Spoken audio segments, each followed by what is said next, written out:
নমস্কার বন্ধুরা, আপনারা দেখছেন রুমার হেসেল। আপনাদের সঙ্গে আমি রুমা। শুরুতেই নজর রাখি যে আজকে রুমার হেসেলে কি তৈরি হচ্ছে। আজ রুমার হেসেলে তৈরি হচ্ছে চিকেন কষা। সবাই ভীষণ ভালোই বানিয়ে থাকেন এই চিকেন কষা, তবে আমি যেভাবে এই চিকেন কষা বানাই, মানে কম মশলা ব্যবহার করে, তাতে আমি দেবো না টক দই, না দেবো টমেটো, আর কোনো জলেরও ব্যবহার করব না। স্বাদ কিন্তু অসাধারণ হয়। কারা কারা এইভাবে চিকেন কষা বানিয়ে থাকেন আমাকে কমেন্ট করে জানাতে ভুলবেন না। আর যদি এইভাবে না বানিয়ে থাকেন তাহলে একবার এইভাবে বানিয়ে দেখুন, আশা করি আপনাদেরও ভালো লাগবে। তাহলে দেরি না করে লাইভ ফুটেজ চলে এসেছে, দেখে নেওয়া যাক কীভাবে বানিয়ে নেব চিকেন কষা।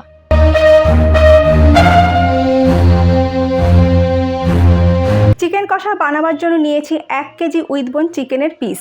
আগেই ভালো করে পরিষ্কার করে নিয়েছি আর ভালো করে ধুয়েও নিয়েছি। চিকেন কষা বানানোর জন্য একটা মশলাকে রেডি করে নেব। তার জন্য মিক্সিংয়ে একটা ছোট জার আমি নিয়ে নিলাম।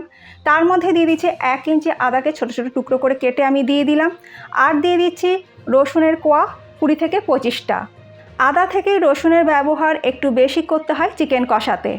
আর দিয়ে দিচ্ছি কাঁচা পাকা লঙ্কা 10টা, ঝালটা যার যা স্বাদ অনুযায়ী ব্যবহার করবেন। আর একটা মিডিয়াম সাইজের টুকরো করে কেটে নেওয়া পেঁয়াজ। এবার সব কিছু মিক্সিতে পেস্ট করে নেব। তবে দেখুন, একদম মিহি পেস্ট কিন্তু আমি তৈরি করিনি, একটু কুচনো টাইপের করেছি। আর নিয়ে নিয়েছি 250 গ্রাম পেঁয়াজকে পাতলা স্লাইস করে আমি কেটে নিয়েছি। চিকেন কষা বানানোর জন্য কড়াইয়ের মধ্যে দিয়ে দিচ্ছি সর্ষের তেল 4 টেবিল স্পুন। কষা মাংস যদি সর্ষের তেলে করা হয় তাহলে তার স্বাদ বেশি ভালো হয়। গ্যাসের ফ্লেমটা হাইতে করে দিয়ে তেলটাকে ভালো করে গরম করে নেব। তেল ভালো মতন গরম হয়ে গেলে এর মধ্যে দিয়ে দেব 2টো তেজপাতা। আর দিয়ে দিচ্ছি 1 ইঞ্চি দারচিনির টুকরো, 3টে ছোটো এলাচকে ফাটিয়ে আমি দিয়ে দিলাম। আর দিয়ে দিচ্ছি লবঙ্গ 7 থেকে 8টা। সমস্ত মশলাকে একটুখানি সময় নিয়ে ভেজে নেব, 30 থেকে 40 সেকেন্ড সময় নিয়ে ভেজে নেব। মশলা থেকে সুন্দর গন্ধ বেরোতে শুরু করলে এর মধ্যে দিয়ে দেব স্লাইস করে কেটে নেওয়া পেঁয়াজ। গ্যাসের ফ্লেমটাকে মিডিয়ামে করে পেঁয়াজটাকে একটু হালকা করে ভেজে নেব। রেসিপিটা কেমন লাগলো কমেন্ট করে জানাতে ভুলবেন না। যদি ভালো লাগে তাহলে আপনারাও একদিন বাড়িতে ট্রাই করে দেখুন, আশা করি আপনাদেরও ভালো লাগবে। রেসিপিটা ভালো লাগলে আমার চ্যানেলটাকে সাবস্ক্রাইব করে আমার ছোট্ট পরিবারের সদস্য হয়ে যেতে পারেন। আমার প্রত্যেকটা দেওয়া ভিডিও যদি আপনারা মিস না করতে চান তাহলে পাশে থাকা বেলটাও প্রেস করে দেবেন। আপনারা চাইলে আমাকে ইনস্টাগ্রাম ও ফেসবুকেও ফলো করে নিতে পারেন। পেঁয়াজটা আমার হালকা করে ভেজে নেওয়া হয়ে গেছে এবং মিক্সিং জারের মধ্যে যে মশলাটাকে আমি রেডি করে রেখেছিলাম সেটা সমস্তটা আমি ঢেলে দিয়ে দিলাম। এবার আবারও সমস্ত মশলা 4-5 মিনিট সময় ধরে ভালো করে কষিয়ে নেব। রসুন আর আদার কাঁচা গন্ধটা চলে না যাওয়া পর্যন্ত মশলাটাকে কিন্তু ভালো করে কষিয়ে নিতে হবে। মশলা ভালো মতন কষানো হয়ে গেলে আমি এর মধ্যে দিয়ে দেব আগে থেকে ভালো করে ধুয়ে রাখা চিকেন। এবার এই চিকেনের পিসগুলোকে গ্যাসের ফ্লেমটা হাইতে করে দিয়ে খুব ভালো করে কষিয়ে নেব। মোটামুটি 8-10 মিনিট সময় ধরে চিকেনের পিসগুলোকে ভালো করে কষিয়ে নিতে হবে। মিনিট 10 চিকেন কষিয়ে নেওয়ার পর এর মধ্যে দিয়ে দেব স্বাদ মতো নুন। আর দিয়ে দিচ্ছি 1 টিস্পুন হলুদ গুঁড়ো। দিয়ে দেব 2 টিস্পুন কাশ্মীরি লাল লঙ্কার গুঁড়ো, এটা কিন্তু জাস্ট ফর কালারের জন্য। এবার সমস্ত মশলা দিয়ে আবারও মাংসটাকে 5 মিনিট ভালো করে কষিয়ে নেব।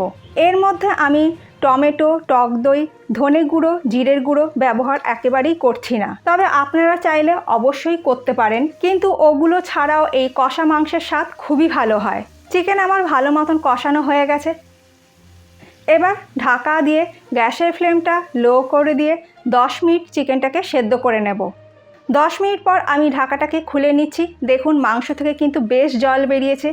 এর মধ্যে আলাদা করে জল দেওয়ার একেবারেই দরকার নেই, এই জলেই কিন্তু মাংস সেদ্ধ হয়ে যাবে। আবারও ঢাকা দিয়ে 5 মিনিট মাংসটাকে সেদ্ধ হতে দেব। 5 মিনিট পর ঢাকা খুলে নিলাম। এই চিকেন কষার মধ্যে কিন্তু এক্সট্রা জল দেওয়ার একেবারেই দরকার পড়ে না। জল ছাড়াই চিকেন কষার স্বাদ কিন্তু খুবই ভালো হয়। এবার আবারও লো ফ্লেমে চিকেনটাকে একটু কষিয়ে নেব। চিকেন সেদ্ধ হতে কিন্তু খুব বেশি সময় লাগে না, খুব তাড়াতাড়ি হয়ে যায়। এবার এর মধ্যে দিয়ে দেব 1 টিস্পুন শাহি গরম মশলা গুঁড়ো। ভালো করে মিশিয়ে দিচ্ছি। দেখুন, আমাদের কষা মাংস একদম তৈরি। মাংস কিন্তু খুব সুন্দর সেদ্ধ হয়ে গেছে আর গ্রেভির কালারটাও একদম পারফেক্ট হয়েছে। গ্যাসের ফ্লেম বন্ধ করে দিয়ে 10 মিনিট একটু স্ট্যান্ডিং টাইমে রেখে দেব। জল ছাড়া আর কম মশলা ব্যবহার করে চিকেন কষা খেতে কিন্তু অসাধারণ লাগে। এই চিকেন কষা কিন্তু রুটি, লুচি, পরোটা, পোলাও, ফ্রাইড রাইস, বাসন্তী পোলাও, কাশ্মীরি পোলাও সব কিছুর সঙ্গে কিন্তু খেতে ভীষণই ভালো লাগে। তৈরি হয়ে গেল কম মশলা ব্যবহার করে, না জল দিয়ে দারুণ স্বাদের চিকেন কষা। রেসিপিটা কেমন লাগলো কমেন্ট করে জানাতে ভুলবেন না। যদি ভালো লাগে তবে আপনারাও বাড়িতে একদিন ট্রাই করে দেখুন, আশা করি আপনাদেরও ভালো লাগবে। রেসিপিটা ভালো লাগলে চ্যানেলটাকে সাবস্ক্রাইব করে আমার ছোট্ট পরিবারে আপনারা সদস্য হয়ে যেতে পারেন। আমার প্রত্যেকটা ভিডিও যদি আপনারা মিস না করতে চান তাহলে পাশে থাকা বেলটাও প্রেস করে দেবেন। আপনারা চাইলে আমাকে ফেসবুক ও ইনস্টাতেও ফলো করে নিতে পারেন। আজ তাহলে এই পর্যন্ত, আবার দেখা হবে নতুন কোনো কুকিং নিউজের সঙ্গে। ভালো থাকবেন, সুস্থ থাকবেন, ধন্যবাদ।